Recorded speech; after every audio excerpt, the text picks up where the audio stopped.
Hola, esta es la serie de podcast Pedagogías Diversas. La voz de las niñas y los niños en el COVID-19. Soy Manuel López Pereira. Y yo, Pilar Gómez. Te damos la bienvenida. En este nuevo episodio conversaremos con la doctora Ximena Chao Rebolledo.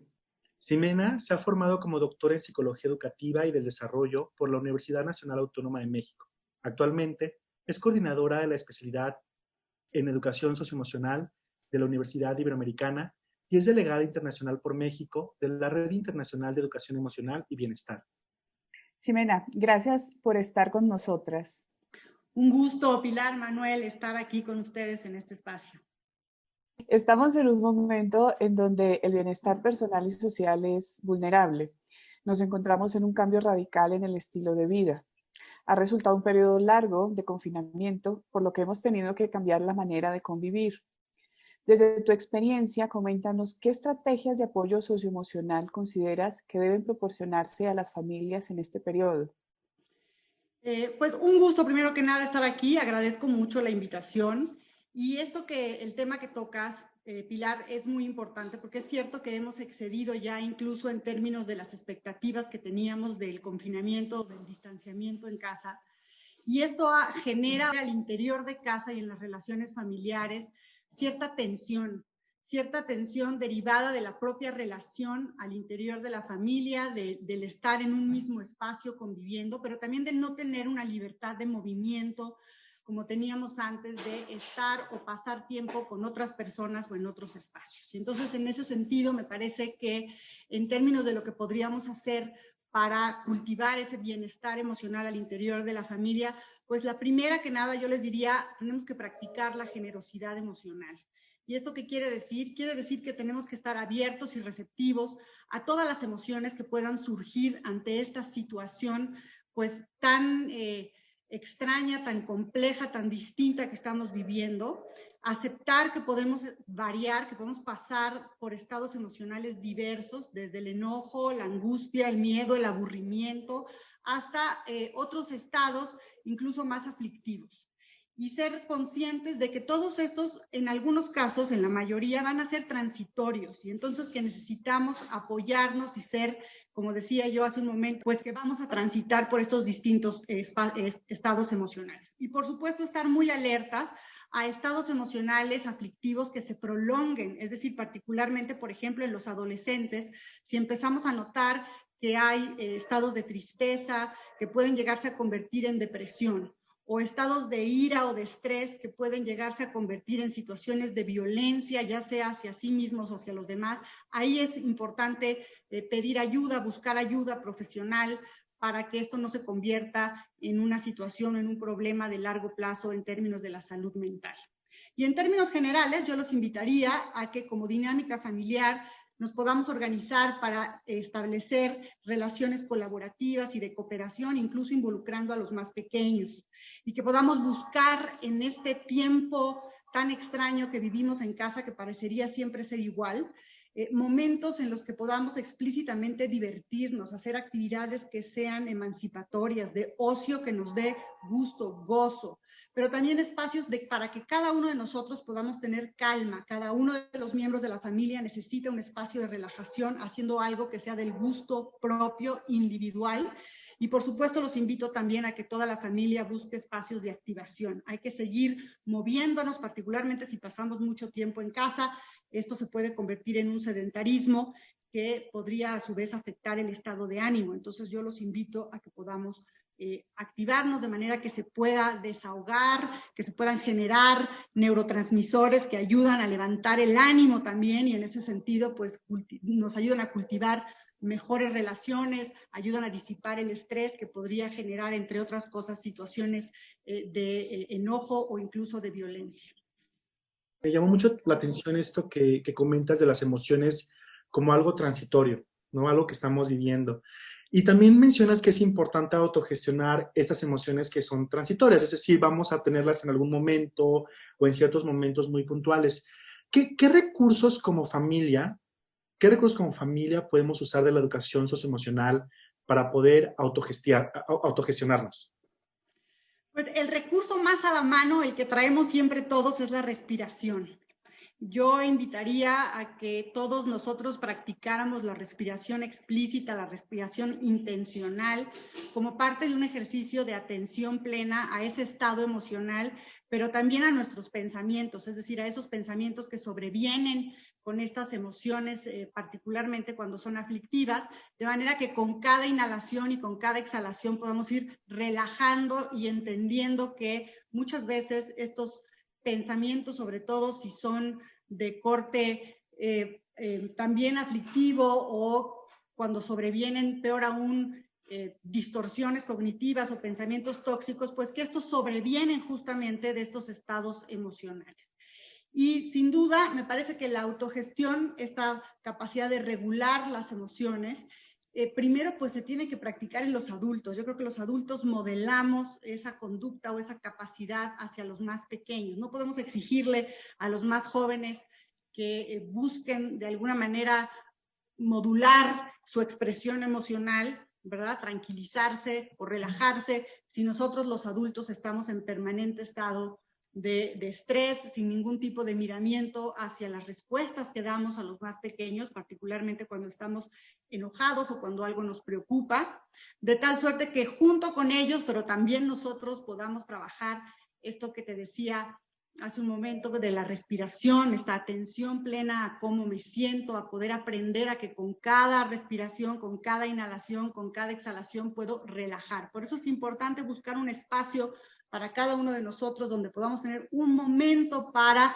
descargar esa carga alostática que genera el estrés en el organismo y que de alguna manera se transforma en reacciones o en expresiones emocionales que no necesariamente nos van a ayudar en la convivencia. Entonces, respirar es fundamental. Hacer ejercicio, fundamental para, decíamos, para también poder nivelar, ¿verdad?, el estrés en el organismo y poder liberar y generar neurotransmisores como las endorfinas que nos ayuden, o la serotonina incluso, que nos ayuden a sentirnos mejor. Y por supuesto también yo invitaría a regular la dieta, lo que comemos es lo que somos. Entonces, si le estamos dando con mucha recurrencia o más de la cuenta al café o bebidas cafeinadas, o incluso al consumo de alcohol en el caso de los adultos o algún otro tipo de enervante, creo que eso no nos va a ayudar a regularnos y vamos a actuar de manera reactiva hacia los más jóvenes. Y en los más jóvenes, regular también la ingesta, por ejemplo, de azúcar o de comida chatarra alta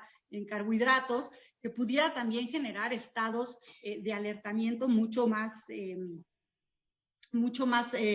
activos, de tal suerte que les costara más trabajo también regularse e incluso conciliar el sueño. Y ya que llegué a ello, pues también les invito a que podamos generar ciclos de sueño que nos den descanso sistemático a la familia, que podamos conservar esos horarios. Yo sé que está costando trabajo dormir las mismas horas, en los mismos horarios en los que estábamos acostumbrados antes de entrar en el confinamiento, pero sí invito a que hagamos una rutina para dormir bien. El descanso del cuerpo, del cerebro, particularmente, es fundamental para mantener un buen estado de ánimo.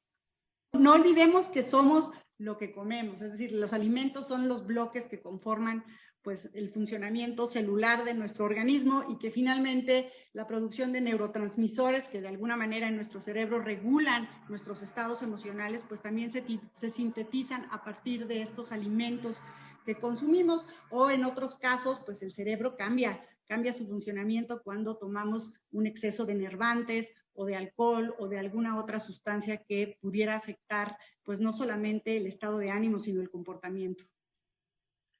Excelente, Ximena. Y me parece también que de lo que nos comentas, nos das como una serie de ideas de cómo atender esa salud emocional en casa, de cómo ante de pronto situaciones que lleguen a presentarse, los ejercicios de respiración, los ejercicios de activación, pueden también obviamente ayudar pues sí, atender toda esta parte tan particular de las emociones. Y en este espacio, obviamente, que es como el de la familia, el de casa, es relevante también como ir fortaleciendo esos espacios de relación. ¿Cómo desde tu punto de vista podemos fortalecer esos vínculos? ¿Cómo ir fortaleciendo estas interacciones en estos tiempos de pandemia? Porque en casa, bueno, si tenemos esta oportunidad de estar cercanos a nuestra familia, pues digamos que habría una ventaja, pero aquellos niños o niñas que sus abuelos pues no los tienen cercanos o de pronto algún otro familiar o hasta sus mismos compañeros también de escuela, ¿de qué manera podemos nosotros ayudar a ir fortaleciendo estos vínculos? Esta es una pregunta súper importante, Pilar, la que tocas, porque creo que lo primero que tenemos que entender en este distanciamiento por la contingencia es que estar en distanciamiento social no quiere decir que estemos alejados emocionalmente. Y creo que en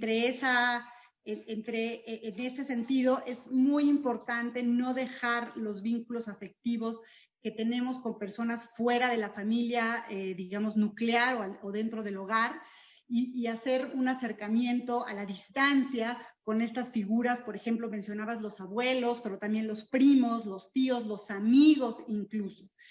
Y si se pueden hacer grupos de familias que se están cuidando, que están manteniendo la sana distancia, que están manteniendo de alguna manera algún tipo de consigna sanitaria para evitar el contagio, pues buscar espacios, en espacios abiertos, encuentros que pudieran ser positivos para los más pequeños, particularmente en los muy pequeños, ¿verdad? Nuestros niños entre 5 y 10 años de edad, en donde la convivencia es fundamental. Me parece que esto es muy importante. Y nuestros adolescentes también procurar que puedan mantener estas relaciones de manera sana, particularmente ahora que se comunican a través de redes sociales, a través de sus plataformas. Bueno, pues saber que se están relacionando de manera proactiva, de manera respetuosa con sus compañeros y con su comunidad. Al interior de la familia, decía yo hace un momento que es importante practicar esta generosidad emocional en tanto a ser receptivos y no juzgar. Este es un momento que es complejo para todos, desde los más pequeños hasta los adultos. Y entonces necesitamos mantener o cultivar una mentalidad abierta, flexible, receptiva, en donde no nos juzguemos por lo que estamos experimentando, por lo que estamos sintiendo. Por el contrario, ser empáticos y saber que los más pequeños, como yo, adulto, me puedo sentir afligido, aburrido, estresado, enojado por las circunstancias, ansioso por querer regresar a una suerte de cotidianidad en donde me encuentro más contento, entre otras. Y de la misma manera, me parece que ahora que los papás fungimos como también un poco tutores, profesores, en donde acompañamos a nuestros hijos en su educación a distancia, creo que tenemos que repartir nuestros tiempos de manera estratégica, de tal suerte que podamos dedicarle el tiempo que se requiere a esta actividad y lo mismo a nuestras actividades personales. No podemos ayudar a nuestros hijos realmente a continuar con sus aprendizajes escolares si lo hacemos desde el estrés, desde el grito, desde el jaloneo, ¿verdad? Porque así es como me he organizado para hacerlo. Yo creo que necesitamos tomarnos muy en serio que dado que estas condiciones es probable que se perduren por varios meses más, necesitamos generar una organización que sea proactiva y positiva para todos, que nos permita tener espacios en donde, por eso enfatizaba yo la colaboración y la cooperación, en donde podamos repartirnos las tareas para que le dediquemos los tiempos, particularmente a aquellas actividades que requieren de cierto estado emocional para que puedan realizarse. Nadie aprende bajo estrés, en enojo, en un estado de angustia por sentirse regañado o por sentirse reprendido por sus padres de familia o por los propios docentes. Entonces creo que este es un trabajo de todos, de toda la comunidad, al interior de casa y hacia afuera, las escuelas, los mismos trabajos, ¿no? Tendrían que tener un poco esta conciencia empática, pero al interior de casa creo que necesitamos hacer una planeación entre todos en donde podamos repartir tareas, organizar tiempos de tal suerte que no nos gane el estrés, no nos gane la angustia, en el sentido de que no tome decisiones por nosotros, ese estado emocional refractario o impulsivo, y más bien nosotros podamos de alguna manera ser comprensivos, compasivos incluso con esos estados emocionales que nos sobrevienen, y podamos surfearlos, diría yo, como el surfer en la ola, para que podamos llegar a buen puerto en nuestras relaciones al interior de la familia y acompañarnos entre todos a resolver pues aquellos retos que se presentan en el día a día, desde la escuela hasta el trabajo, hasta la vida doméstica. En estos momentos que las niñas y los niños se encuentran lejos de este espacio social escolar que tú mencionabas, donde están sus amigas, sus amigos, ¿cómo podemos ayudarles a desarrollar la resiliencia? La resiliencia tiene muchos componentes. Uno sin duda tiene que ver con las relaciones afectivas, con las relaciones que percibimos como de apoyo, como de contención afectiva. Y entonces ahí me parece que necesitamos invitarles, decía yo, a que podamos seguir en contacto con estas amistades de alguna manera, tal vez remota, pero decía yo, si podemos generar comunidades de familias que nos cuidamos, entonces podemos visitarnos en un parque a la distancia con todas las medidas precautorias, de tal suerte que nos reconozcamos nuevamente en el espacio físico. Pero la resiliencia también se construye a través de ir generando un espacio y una acción que nos permita tener mayor certeza. Las condiciones de incertidumbre que vivimos hoy ante la situación de la pandemia me parece que nos han restado precisamente esa percepción de control o de previsión hacia el futuro. Y si bien no podemos saber hasta cuándo y hasta dónde va a terminar esta situación y cuál va a ser el impacto de esta pandemia, sí podemos generar al interior de casa ciertas rutinas, ciertas estructuras de acción que sean predecibles. Por eso decía yo, hay que conservar las rutinas del sueño, las rutinas de higiene personal, hay que buscar un espacio y un tiempo para la escuela, para el trabajo escolar, hay que buscar un espacio y un tiempo para todo lo que tiene que ver con nuestras vidas laborales, los adultos, y luego hay que buscar espacios de reencuentro con la familia, que sepamos que también esto tiene cabida de manera rutinaria, de manera consecuente en casa.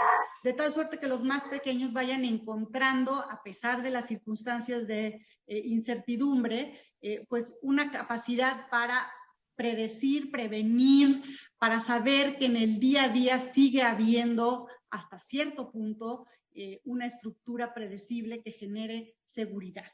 Y finalmente también la resiliencia sobreviene de nuestra capacidad, ya lo decíamos hace un momento al inicio, de aceptar nuestros estados emocionales, saber que no importa por dónde andemos emocionalmente hablando, vamos a ser bien recibidos, no juzgados, y por el contrario, vamos a encontrar apoyo y contención en aquellos que están cercanos a nosotros. Es decir, sabemos que podemos transitar por la tristeza, por la angustia, por el enojo, y que contamos todavía, ¿verdad? Que contamos siempre incluso con el apoyo y con el cariño de una comunidad familiar particularmente, pero también de nuestras amistades, de nuestros maestros. Los docentes juegan un papel fundamental en este momento también para contener estos espacios afectivos, de tal suerte que nos damos permiso para sentir y sabemos que esto va a pasar.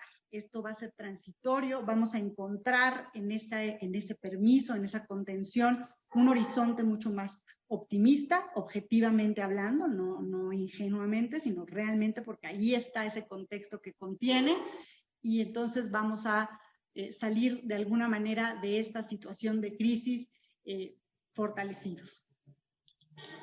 Muy enriquecedor, Ximena. Muchas gracias por el tiempo que compartiste con nosotras y sobre todo por aprender que esta nueva realidad ha puesto en evidencia que todas y todos necesitamos de los otros. Me quedo con esta palabra que utilizaste de generosidad emocional. Esto de dedicar tiempo también no solo a mí, sino también a los demás, de cooperar, de colaborar, y en donde resulta fundamental en estas relaciones cotidianas de interacción y sobre todo también en los afectos, que en este momento son un gran soporte para sobrellevar esta situación. Así que muchas gracias y bueno, esperamos volver a tener nuevamente una charla contigo. Muchas gracias a los dos, Pilar, Manuel, un gusto estar en este espacio de diálogo. Agradecemos tu compañía en este podcast. Nos vemos en el siguiente episodio de Pedagogías Diversas. Este podcast es parte del proyecto de investigación Ibero frente al COVID-19 de la División de Investigación y Posgrado y el Departamento de Educación de la Universidad Iberoamericana.